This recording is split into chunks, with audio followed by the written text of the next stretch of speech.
Hey guys, this is Danny. Welcome to part 2 of Drambo sequencing in AUM for koalas. Koalas. I always get teased about how I say that. It should be koala, I think. Anyway, so in this part, I'm going to just go over the actual sequencer because it's actually got quite a lot going on. But before we get to automation, we should probably understand what the sequencer is doing. So there's this little arrow in the right corner that expands and contracts the sequencer view, and each column represents a track and each row represents a section in your song, much like Ableton Live if you're familiar with that. What you can do is then, as you see the line going along the bottom, this keyboard is expanded by touching these double arrows in the bottom right corner, and whatever note you press will be the next one that you put down if you press on the sequencer itself.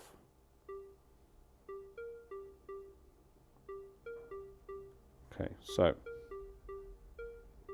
if you want to, you can mute this by dragging down on it. And if you want to bring it back, you just tap it once. So you can actually mute different ones. Now if I want to just keep that second one, I'll mute the first one. Okay, so now what these buttons, the plus icon of the next row and the duplicate icon, one will create an empty row and another one will duplicate what you've got selected. So if I go into this row and I put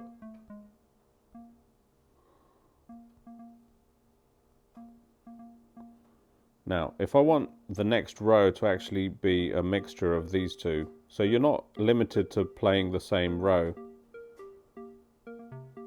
If you touch the row numbering on the left, it will play just that row. If you then add any clip to it, you can do that. If you long press on this number, then you can remove. But if you click the duplicate, it will actually create a new row based on all the selections of what sequences you have running at the time. So if I had that sequence, this one, that one, and that one, and they had stuff in them, when I press the duplicate button, all of those will be copied into a flat layer at the bottom. So it's a good way of creating variations and then making them into a section of their own. But what we'll do for now is go back to the first row and look at these. So I'm just going to mute this for a second.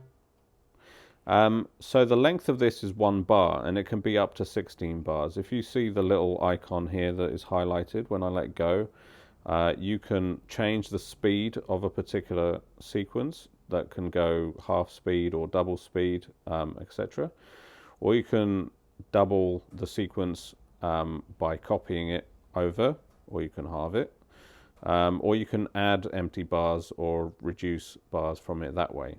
You can also, this map here that is highlighted, if you drag across it, you can create multiple bars up to 16. So I'll create 2 bars, and what you can do is then zoom in to either bar just by tapping that bar, or you can select multiple bars and zoom into them. So if you've got a larger sequence, let's say 10 bars for whatever reason, you see here, you see the whole thing and it's almost impossible to actually edit individual parts. But if you go into each of these blocks, you can zoom into just a section. Now, if you click this button, it will just cycle that section. So if I unmute this again, so now it's doing the same. Even though it's a 16 bar sequence, it's looping the selection. So if I just want to loop this so I can edit it, I can just loop that. Now if you long hold this comes up, which lets you crop. You can also, instead of long holding, just drag and then drag up, and it does the same thing.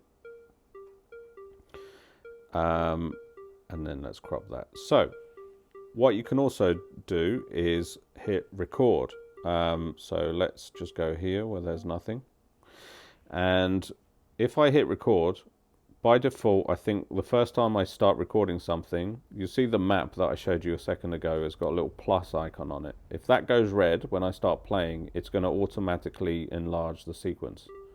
Yeah. Now I can keep playing up to 16 bars.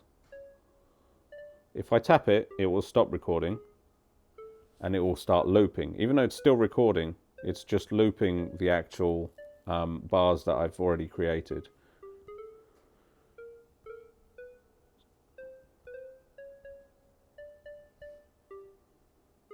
Okay, so now I'm adding things to it. Now you'll notice that it's actually quantized. If you want to not have quantized recording, up there in the tempo, which is controlled by AUM, obviously, you can turn quantization on and off. Now let's go back to the first bar. I'll stop recording, go back to the first bar.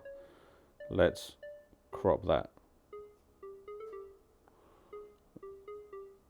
Okay. Now, these notes are actually shown on a piano roll, which is this icon here.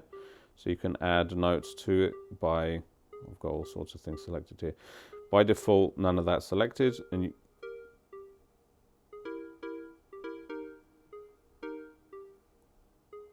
so what I'm actually doing though, and then you click velocity and change the volumes of individual hits. You can then go to this to edit steps. So by default, it'll be on velocity, and I can change the velocity of particular hits. Now, in this case, it's changing the velocity of the entire chord together. So what you can do is go through these different things, probability, retrig, you can look at those yourself. But if you look to comp, what's actually happening on a step is all these instructions have been put by everything that I've just done up till now. So if I want to make this one offset so it's not right on the note, the higher that is, the closer it is to the next step. So that is how it handles unquantizing, because you can record, if quantize is off, whenever you record it will just give a different offset for that note. And this view, what it allows you to do is change the volumes on particular hits of the chord. Now what you can also do in Drambo fashion, which I showed you, you can press a plus here and you can add a note. But you can also drag aside like we did when we were doing the CC generation, and you can add a note in there. So the order of this matters because you can also add other conditional stuff, like a cycle condition, for example. For example, it means anything past that cycle condition will only happen every 2 bars in this case. So now the chord is actually playing only every 2 bars. So explore those conditions. There's different things you can do in there. It gets a bit complicated, and it's probably not necessary to discuss right now. But so we've got those sequences. Now you'll see that these sequences will keep cycling because this red cycle icon here now is going through the rows. And each row is the length of its longest sequence. So if, for example, let me just stop this a second. If I make this one 2 bars long, it's actually going to cycle this for 2 bars. The entire row will cycle for 2 bars before it moves on.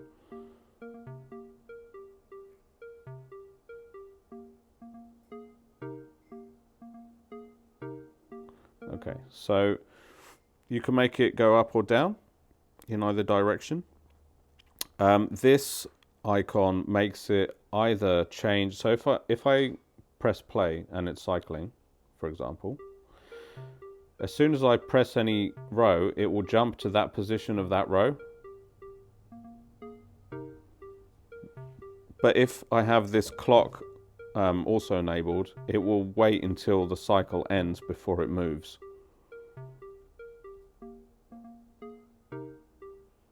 So if you're performing, that's a way to do it, to control that.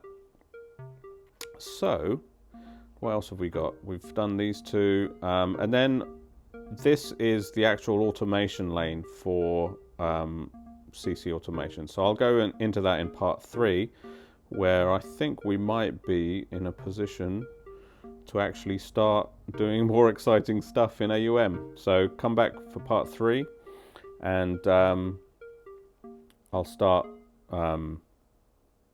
using the generate CCs stuff that we did in part 1 to start automating AUM outside of Drambo. See you then.